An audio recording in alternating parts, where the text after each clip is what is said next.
So good morning. Welcome to our in-person and online Bible study. Today we are continuing in Judges 19. If you've not been with us, go back and look at our studies over the last couple of weeks, and you'll see where Judges has taken us. And we're getting to a point in Judges where we see kind of the chaos building within Israel as a tribal community. And this is in the time before the kings. So in Judges 19, we pick up in verse 1. In those days, when there was no king in Israel, a certain Levite residing in the remote parts of the hill country of Ephraim took himself a concubine from Bethlehem in Judah. So we start off within the story and we're introduced to a Levite. So when we think about a Levite, what is Levites, what are they associated with? They're associated as being the priest of Israel. They're the priestly class. And he takes for himself a what? Concubine. When you think of the word concubine, what comes to mind? A slave? Yeah? This is not a full-fledged what? She's not a full-fledged wife. Now, notice within the story as we go how she will be referred to different ways. So one of the things we talked about earlier within Judges is that we see the role of women start off at a high role within the book of Judges. They are respected, they are named. People like Deborah onwards, to the point we get women in the story that are nameless. But notice how she is treated within the narrative of the story. What does it look like when chaos reigns within a culture or a community? The most vulnerable in the society are the ones taken advantage of the most. So here we see that she is a concubine from Bethlehem in Judah, but his concubine became angry with him. And she went away from him to her father's house at Bethlehem in Judah and was there some 4 months. So the concubine, my translation says she becomes angry with him. What does yours say? Verse 2 of 19. Yeah. Some will translate unfaithful. The Hebrew there is not really, we're not really sure why she goes away. Some will translate it she's unfaithful. But throughout the rest of the story, she is not depicted as somebody that really has much of an active role. It's always the husband that has the active role. She's very passive. So some translators would say, no, it must be that he has done something, because he's the one doing something throughout the rest of the story. Either way, she goes away from him, whether he's kicked her out or he's done something to make her angry. It doesn't necessarily matter the context of why she goes, but she goes. And she's gone 4 months. Now what happens when 4 months passes and a man misses his partner? He gets lonely. He gets lonely. So it goes from being a concubine to now we hear then her husband. So the story is kind of interchanging husband and concubine. It's not really sure the role be here, but now it's a husband. Then her husband, so almost like his own sense of identity changes. When she's gone, now I'm her husband. I want her back. Her husband set out after her to speak tenderly to her and bring her back. So we can imagine he's motivated himself. Whatever has happened, he's going to go back and what? Please, baby, come back. I miss you. So he's going to speak tenderly to her. Notice his motivation is to speak tenderly to her. He changes throughout the narrative of this story. He had with him his servant and a couple of donkeys. And when he reached her father's house, the girl's father saw him and came with joy to meet him. His father-in-law, the girl's father, made him stay and remained with him 3 days. So they ate and drank, and he stayed there. Now, I don't know about you, but if my daughter shows up at my house and whether it's a husband or whatever, has abandoned her essentially for 4 months. There's no word from him. And he shows up to the door. Now we got to go back to our stories earlier in Judges. Remember the story of Samson. He had a wife. He gets angry. He leaves. He misses her. He goes back. What happens? Yeah, this passive story of this woman who's essentially tricked him so she's not killed and the father's not killed. He shows up to the house and the wife's what? She's already been remarried. This is the opposite of the story. This guy shows up to the house and the father-in-law is like, "Oh, I am so glad to see you." Not only that, he welcomes him into the house, and for 3 days he just showers him with affection and hospitality. Now, I want you to imagine, this guy has missed his wife for 4 months. Shows up at the father's house. What does he want to do? He's supposed to go back home with his partner. But he's stuck. Now, imagine, I can't say this because it's being recorded, but being stuck at your in-laws' house for a long time. I mean, there's some humor in the story here.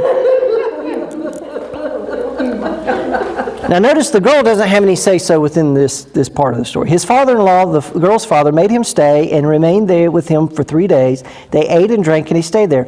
On the 4th day, they got up early in the morning. Notice, when did they get up? Really early.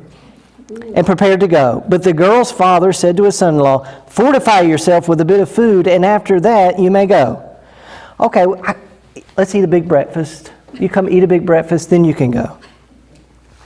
So the 2 men sat and ate and drank together, and the girl's father said to the man, "Why not spend the night and enjoy yourself?"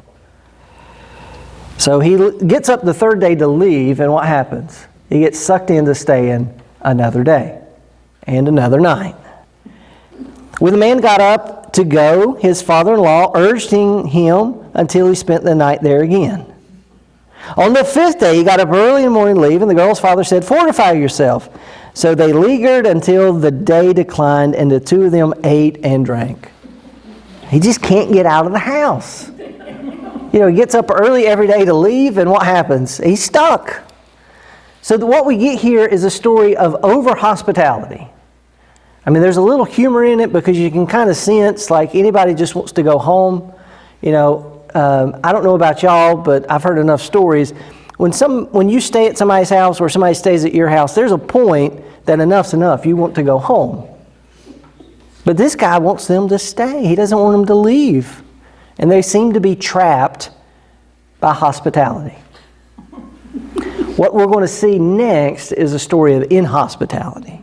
So the story gives us kind of an image of overly hospitality and inhospitality. So he stays until he just can't bear it anymore. It becomes late in the evening, and when the man with his concubine and his servant got up to leave, his father-in-law, the girl's father, said to him, "Look, the day was worn on until it is almost evening. Spend the night. See, the day has drawn to a close. Spend the night here and enjoy yourself. Tomorrow you can get up early in the morning for your journey and go home." Now, the man's heard this before. He does not want to stick around. But leaving at the end of a day before dark is not a wise thing to do in the ancient world. But the man would not spend the night. He got up and departed and arrived opposite Jebus, that is Jerusalem. And he with him and a couple of saddled donkeys, and his concubine was with him. And when they were near Jebus, the day was far spent, and his servant said to his master, "Come now, let us turn aside to the city of the Jebusites and spend the night in it." So they're heading towards a city that is not of one of the tribes of Israel, the Jebusites. And the servant says, "We don't need to go here, we need to turn away." Now the reality is, within the ancient world, you would think that going to a foreign place wouldn't be the best place to go. But at the end of the day, it would have been a far better place than where they're going to go. But they reasoned they shouldn't go there. But his master said, "We will not turn aside into a city of foreigners who do not belong to the people of Israel, but we will continue on to Geba." And then he said to his servant, "Come, let us try to reach one of these places and spend the night at Geba or at Ramah." So they passed on and went their way, and the sun went down on them near Geba, which belongs to Benjamin. So they get to a town that is a part of the tribe of the Benjaminites, and they're going to spend the night in a place that is a part of Israel, not a part of the outsiders. They turned aside there to go in and spend the night in Geba, and went in and sat down in the open square of the city, but no one took them in to spend the night. So they get to the town square, it's almost nighttime, and the city refuses to accept them. So in the ancient world, you are often measured about, how hospitable you are to strangers. Now these people are, although they are strangers, they're not of the same tribe. We know that she is from Judah, and he is from Levites in the north. But here they're stuck in this place that, although they're not of the tribe of Benjamin, they're still the people of Israel. And these people leave them out in the cold at night. Then at evening there was an old man coming from his work in the field. And the man was from the hill country of Ephraim, and he was residing in Geba. So although he's from Ephraim, he is not a Benjaminite. So he's a fellow Israelite, but he's not from the Benjamites. And when the old man looked up and saw the wayfarers in the open city of the square, he said, "Where are you going, and where do you come from?" And he answered him, "We are passing from Bethlehem in Judah to the remote parts of the hill country of Ephraim, from which I come. I went to Bethlehem in Judah, and I'm going to my home. Nobody has offered to take me in. We, your servants, have straw and fodder for our donkeys, with bread and wine for me and the woman and the young man along with me. We need nothing more." The old man said, "Peace be to you. I will care for you all your wants, only do not spend the night in the square." So he brought him into his house and fed the donkeys. They washed their feet and ate and drank. So the man from Ephraim who lives in this community offers them refuge at his house. And they don't really ask for a whole lot, do they? But he offers them hospitality. So while they were enjoying themselves, the men of the city, a perverse lot, surrounded the house and started pounding on the door. So another story ought to hit you about this time. It's a story in the book of Genesis, Genesis 19, the story of Abraham and Lot's family in Sodom. And what we have here is a story of inhospitality. They said to the old man, the master of the house, "Bring out the man who came to your house so that we may have intercourse with him." And the master of the house went out to them and said to them, "No, my brothers, do not act so wickedly, since this man is my guest. Do not do this vile thing. Here are my virgin daughter and his concubine. Let me bring them out now." So the men come to the door, and they ask for the stranger to be brought out so that they can essentially rape him. Now, we're not going to read into this story what's not there. This isn't about homosexuality. This is about what is the worst thing you could imagine if you showed up to a place that was not your home, but should have been welcomed.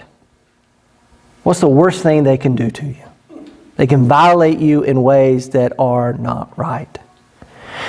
Now the man at the house offers his virgin daughters and the concubine. Now we might think, well, that's no better. That's really no better. Because somebody's going to be violated.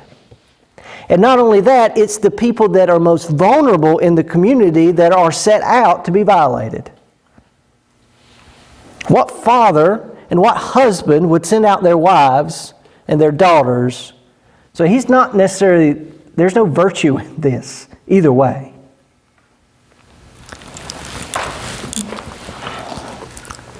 Ravish them and do whatever you want to them, but against this man do not do such a vile thing. But the man would not listen to him. So the man seized his concubine and put her out to them. Who's he worried about? Himself. So he takes what he called his wife, now becomes his concubine again, piece of property. What does he do? He throws her out to the wolves.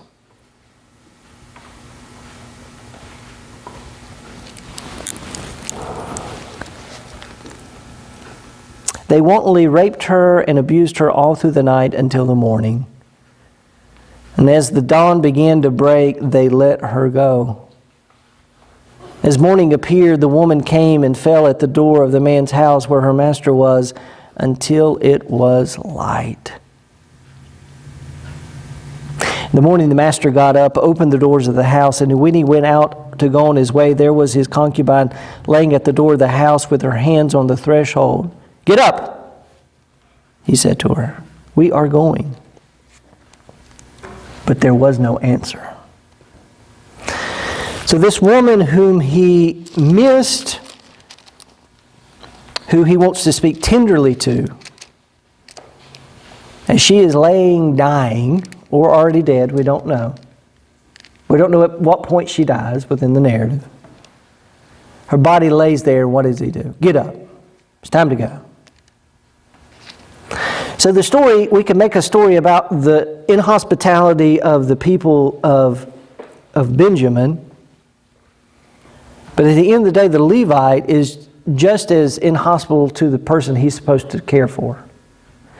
Each of these are vulnerable people in vulnerable places. And each one are being what? And it's not outsiders doing it. These are what? God's people. The Benjamites are just as much God's people as the Levites or any other tribe. They know the right things to do. These aren't outsiders. These are the insiders. And look how they're treating one another. Well, that would be enough of a story, but let's keep reading. So we don't know if she's alive or dead. She just doesn't answer. Then he put her on the donkey, and the man set out for his home. When he entered his house, he took a knife, and grasping his concubine, he cut her into 12 pieces, limb by limb. So if she wasn't dead, she's dead now. And he sends her throughout all the territory of Israel. Then he commanded the men whom he sent, saying, "Thus says you to all Israelites, has such a thing ever happened since the day of the Israelites came upon from the land of Egypt until this day? Consider it, take counsel, and speak out." So this man takes this woman's body and cuts it up and sends it as a warning, a call for battle, a rallying cry to the other tribes to join together to fight. Then all the Israelites came out from Dan to Beersheba, including the land of Gilead, and the congregation assembled in one body before the Lord at Mizpah. And the chiefs of all the people of all the tribes of Israel presented themselves in the assembly of the people of God, 400,000 foot soldiers bearing arms. Now the Benjamites heard that the people of Israel had gone up to Mizpah. And the Israelites said, "Tell us, how did this criminal act come about?" The Levite, the husband of the woman who was murdered, answered. Now notice how he responds to the story, what has happened. Notice what he leaves out. "I came to Gibeah, that belongs to Benjamin. I had my concubine to spend the night. The lords of Gibeah rose up against me and surrounded the house of the night. They intended to kill me." That's not what they were asking for. But he changes the story. "And then they raped my concubine until she died." Now he leaves out some other stories. He didn't tell them he kicked her out of the house. He didn't leave any of the other things that he could have stayed the night somewhere else. "Then I took my concubine, cut her into pieces, and sent her throughout the whole extent of Israel's territory. So they have committed a vile outrage in Israel. So now you Israelites, all of you, give your advice and counsel here." Now what do you think they're going to do? They're going to believe him. And where do you think their anger is going to be turned? Revenge. So Samson's story is a story of what? Of revenge. Samson's always getting revenge on somebody that slighted him. Now the Levite wants revenge. Now notice throughout the story, some of the things that are going to happen is that they're going to make some promises about what they're going to do, and as it unfolds, they begin to break those promises. Not only that, we have to remind ourselves throughout this story, it is not against an outside occupier. So throughout the story of Judges, other people have kind of set in the place of Pharaoh and have become abusive towards God's people. In this story, it is God's people being abusive towards God's people. It is infighting and civil war. What does it look like when things get so bad? God's own people begin to what? Murder and kill themselves. And rape and destroy those that are most vulnerable. All the people got up as one, saying, "We will not go against us to our tents, nor will we any of us return to our houses. But now this is what we will do to Gibeah. We will go up against it by lot. We will take 10 men of 100 throughout all the tribes of Israel, and 100 of 1,000, and 1,000 of 10,000, to bring provisions for the troops who are going to repay Gibeah of Benjamin for all the disgrace they have done in Israel." So all the men of Israel gathered against the city, united as one. And the tribes of Israel sent men throughout all the tribe of Benjamin, saying, "What crime is this that you have been committed among you? Now then, hand over those scoundrels in Gibeah, so that we may put them to death and purge the evil from Israel." So the Benjaminites are spread out more than just in this one town, but they go to the Benjaminites and say, "You need to hand over the people from this town that have done this thing." But the Benjaminites would not listen to their kinfolks, the Israelites. And the Benjaminites came together out of the towns to Gibeah to go out to battle against the Israelites. So you got one tribe fighting the other tribes. On that day, the Benjaminites mustered 20,000 armed men from their towns besides the inhabitants of Gibeah. Of all this force, there were 700 picked men who were left-handed. Everyone could sling a stone at a hair and not miss. And the Israelites, apart from Benjamin, mustered 400,000 armed men, all of them warriors. And the Israelites proceeded to go up to Bethel, where they inquired of God, "Which of us shall go first to battle against the Benjamites?" And the Lord answered, "Judah shall go up first." Then the Israelites got up in the morning and encamped against Gibeah. And the Israelites went out to battle against Benjamin. And the Israelites drew up the battle line against them at Gibeah. And the Benjaminites came up out of Gibeah and struck down on that day 20,000 of the Israelites. And the Israelites went up and wept before the Lord until the evening, and they inquired to the Lord, "Shall we again draw near to battle against our own kinfolks, the Benjaminites?" And the Lord said, "Go up against them." And the Israelites took courage and again formed the battle line in the same place where they had formed it on the first day. So the Israelites advanced against the Benjamites the second day, and the Benjamites moved down against them from Gibeah the second day and struck down 18,000 of the Israelites, all of them armed men. So this huge army is constantly being defeated day after day by these Benjaminites. Then all the Israelites, the whole army, went back to Bethel and wept, sitting before the Lord. They fasted that day until evening. Then they offered burnt offerings and sacrifices of well-being before the Lord. And the Israelites inquired of the Lord, for the ark of the covenant of God was there in those days, and Phinehas, son of Eleazar, son of Aaron, ministered before it in those days, saying, "Shall we go out once more to battle against our kinfolks, the Benjaminites, or shall we desist?" And the Lord answered, "Go up, for tomorrow I will give them into your hand." So Israel stationed men in ambush around Gibeah, and the Israelites went up against the Benjamites on the third day and set themselves in array against Gibeah as before. And when the Benjamites went out against the army, they were drawn away from the city.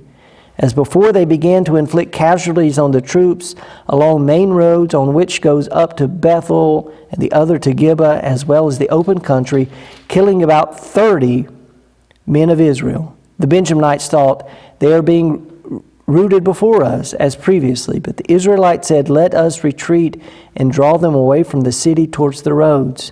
And the main body of the Israelites drew back in battle line to Baltamar, while those Israelites who were in ambush rushed out of their place west of Gibeah. And there came against Gibeah 10,000 picked men out of all of Israel. And the battle was fierce, but the Benjamites did not realize that disaster was close upon them. So the Israelites have essentially tricked the Benjamites by giving them a false sense of security. They've been so successful for 2 days. The third day, they think they're going to be as successful. But they begin to draw them into a trap away from the city, away from fortification. The Lord defeated Benjamin before Israel, and the Israelites destroyed 25,100 men of Benjamin that day, all of them armed. Then the Benjamites saw that they were defeated. And the Israelites gave ground to Benjamin because they trusted to the troops in ambush, and they stationed against Gibeah. And the troops in ambush rushed quickly upon Gibeah. They put the whole city to the sword. Now the agreement between the main body of Israel and the men in ambush was that when they sent up a cloud of smoke out of the city, the main body of Israel should turn in battle. But Benjamin had begun to inflict casualties on the Israelites, killing about 30 of them, so they fought. Surely they were defeated before us in the first battle. But when the cloud of column of smoke began to rise out of the city, the Benjamites looked behind them, and the whole city going up in smoke towards the sky. Then the main body of Israel turned and saw the Benjamites were dismayed, for they saw that disaster was close upon them. Therefore they turned away from the Israelites in the direction of the wilderness, but the battle overtook them, and those who came out of the city were slaughtering them in between. Cutting down the Benjamites, they pursued them from Nonah and trod them down as far as east of Gibeah. 18,000 Benjamites fell, all of them courageous fighters. When they turned and fled towards the wilderness to the rock of Rimmon, 5,000 of them were cut down on the main roads. They were pursued as far as Gidom, and 2,000 of them were slain. So all who fell that day of Benjamin were 25,000 arms-bearing men, all of them courageous fighters, but 600 turned and fled toward the wilderness of the rock of Rimmon. It remained at the rock of Rimmon for 4 months. So of this whole huge army, only what? Only 600 remained. So the temptation is going to be genocide. We're just going to get rid of all of them. That would be the temptation. We're just going to wipe this tribe out. See what the people do. Meanwhile, the Israelites turned back against the Benjamites, put them to the sword in the city, the people, the animals, and all that remained, also the remaining town set on fire. So now the Israelites had sworn to Mizpah, no one of us shall give his daughter in marriage to Benjamin. And the people came to Bethel and sat there until evening before God, and they lifted up their voices and wept bitterly. And they said, O Lord, the God of Israel, why is it come to pass that today there should be one tribe lacking in Israel? So the people begin to understand the ramifications of what has happened. They've made a covenant with one another that none of us will give our daughters in marriage to any of those remaining Benjamite soldiers. So that if they get a woman, it's going to be out of Israel, and no longer will they be what? A part of Israel. Essentially, they begin to lament, thinking, oh no, we are getting rid of one of the 12 tribes. It will be gone. The next day, the people got up early and built an altar there and burned offerings and sacrifices of well-being. Then the Israelites said, which of all the tribes of Israel did not come up in the assembly of the Lord? For a solemn oath had been taken concerning whoever did not come to the Lord to Mizpah, saying, the one shall be put to death. But Israelites had compassion for Benjamin their kin, and said, one tribe is cut off from Israel this day. What shall we do for wives for those who are left? Since we have sworn by the Lord that we will not give any of our daughters as wives. So they made a promise to God that they wouldn't give any of their daughters as wives. But they realized that if they don't, the tribe's going to disappear. Now, how are we going to get out of this?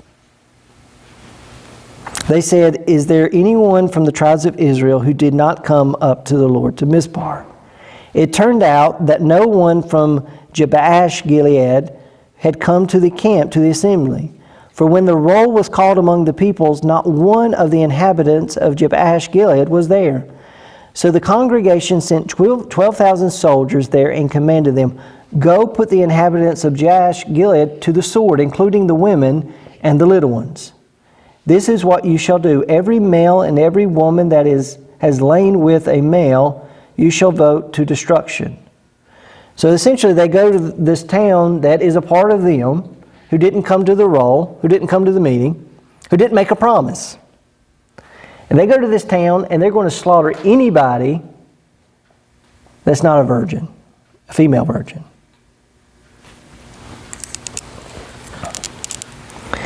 "400 young virgins who had never slept with a man, and brought them to camp at Shiloh, which was in the land of Canaan." So how are we going to get these men some wives?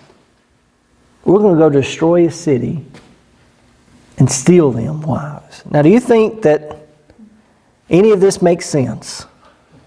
No. How bad does it get when God's people turns away from God? This is how bad it gets. The decisions that they're making don't benefit, they don't make any sense. There's no good decision making here. They made promises to God, and instead of canceling that promise and just letting them marry their wives, they decide the people that didn't make the promise, they will go and kill them and steal their virgin daughters. Now notice there's 600 men out in the wilderness, only 400 virgins. Well, that's not enough. So what else are they going to do?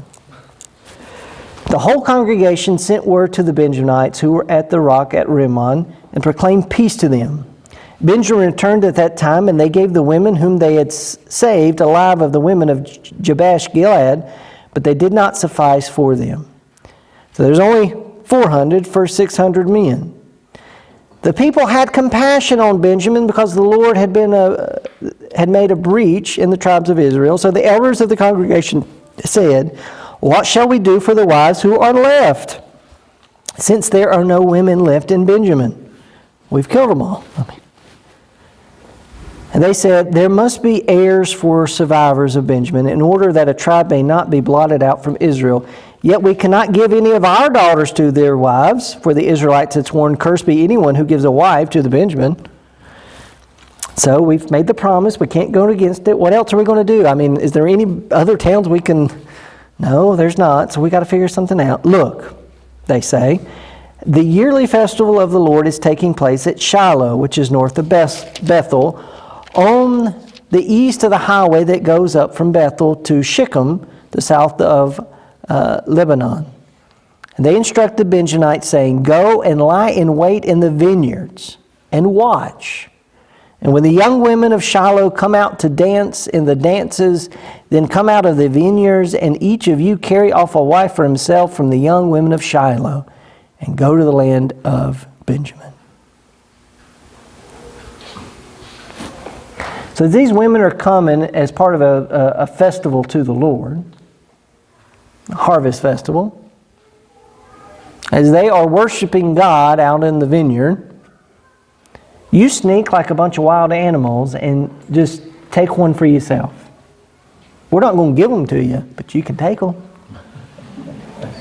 Because that's not breaking the promise. If you take them and we don't give them to you, we're not breaking any promises.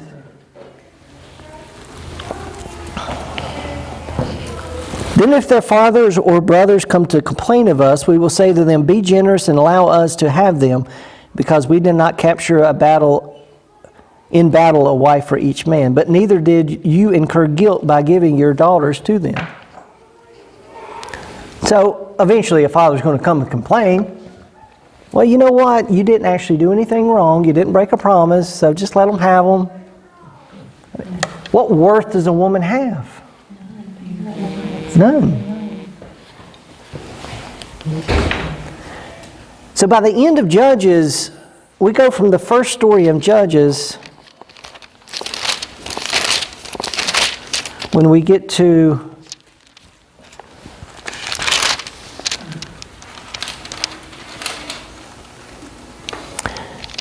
the first story in Judges, our first judge, Othniel. Remember the story of Othniel, Caleb's younger brother. He finds a wife who not only is a good woman, but very prudish because she's the daughter of Caleb, and she makes sure that what? She's named, and she makes sure that everything's taken care of. We go from this woman in Deborah to women who have helped conquer the enemy, now to treating women as though they're what? Nothing. You've got Israel that goes from fighting oppressive enemies to now becoming oppressive on one another. To the point that their promises to God and to one another have no weight.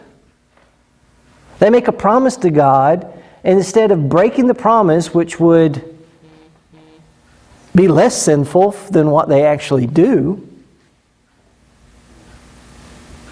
they kill, they murder, and they steal their own people. The Benjamites did so, and they took wives, each of them from the dancers whom they abducted. And then they went and returned to their territory and rebuilt the towns and lived in them. So the Israelites departed from there at the time by the tribes and families and went out from there to their own territories. In those days there was no king in Israel, and all the people did what was right in their own eyes. So from here, we get the story of Ruth, but essentially the next main story is 1 Samuel. Because it picks up after this story. Within that story, two things come right off the bat. The Philistines show back up and are just as oppressive as they were before. And the first king of Israel comes from what tribe? Benjamin. And what kind of king is he? Not a good king. So Janice asked for judges. And we go through Judges, and what we see is a story of God's people that are given a land flowing with milk and honey. And before they ever get to the land, on their movement from being liberated in Egypt towards the Promised Land, is that from liberation to newness of life to being a covenant people, in the meantime, they worship an idol. They fight amongst themselves. And they don't trust God. And it leads them to being in a wilderness situation for 40 years. Then the story of Joshua and the story of coming into the land of Joshua and Caleb, a new generation that comes up and looks towards God and follows God. And they get into the land, and then another generation shows up, and what happens? They begin a cycle of turning away from God. And in the judges are raised up to bring the people back to God, but each cycle of the judges gets worse and worse because the judges begin to mirror Israel itself, to the point that you get the story of Samson. Although Samson is called, and Samson is blessed, and Samson is set apart, Samson is constantly what? Focused on himself. But even still, God doesn't give up. God's gracious and generosity comes to a people even when they are far away. So the history of Israel can be retold in different ways. And one way is seeing the book of Judges is kind of a recapitulation of what has happened, what is happening within the narrative, and what will happen with Israel as a whole.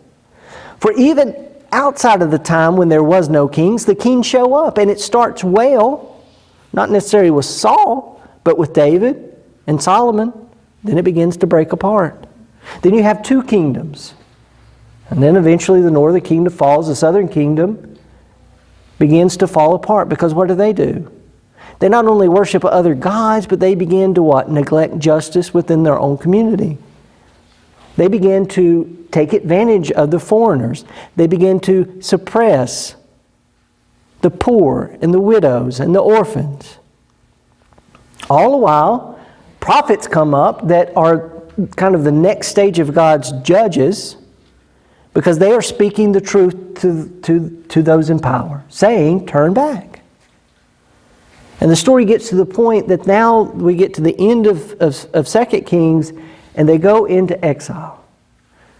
And we would think, well, God has abandoned them. God has finally given up on them. But God says, no. Even when you are far away, I will draw you close to myself. So this story comes over and over and over again. So the question is, what can we take away from the book of Judges? What are some of the things you can take away from the book of Judges? So what I'm going to do, I'm going to pray for those that are online, and then we can have a conversation without being recorded. So let's pray. Gracious God, as we've finished a very difficult passage within the book of Judges, we see that in our world, when we turn away from you in certain ways, not the world itself, but as your people, God's people, those that have been called out to live a different kind of life, of love of you and love of others above ourselves. When our attention turns away from that, we can see how chaotic our lives and our church and our world and your people can become. Lord, help us to recenter, to refocus, to renew our commitments, just as God's people have had to do over and over and over again. Help us, Lord, to see that within this story that we read today is a story that begins with oppressing those that are close to us, and then being oppressed by those who are also close to us. A story of what hospitality should be and shouldn't be. Lord, help us to live into your story. God, we thank you for the time that we have each week to be together, to study. We pray your Spirit will continue to guide us throughout our week. We pray this in Christ's name. Amen.